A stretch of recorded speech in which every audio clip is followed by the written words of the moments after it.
Walang taong walang pag-asang magbago. Nasa sayo yun eh. Pwede kang magbago kung babaguhin ka ng Diyos. Kaya hihingi ka muna ng awa sa Diyos. Kasi kung ikaw lang mag-isa, hindi ka naman magbabago eh. Gis 23 ng Jeremias.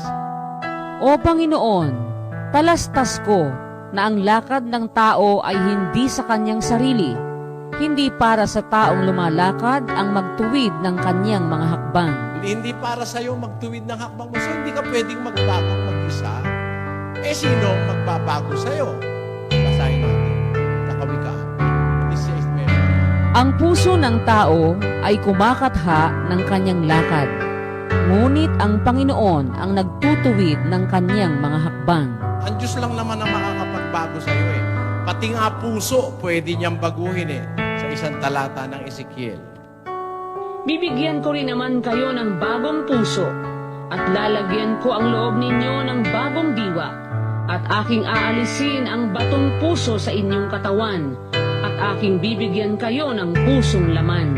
Kahit matigas puso mo, kayang baguhin ng Diyos yan. Kung sasampalataya ka. Yun lang naman ang kailangan ng Diyos eh. Hinihintay ng Diyos. Kung nakahanda kang sumampalataya at sumunod, pwede ka niyang baguhin. Pero kung ikaw lang mag-isa, hindi ka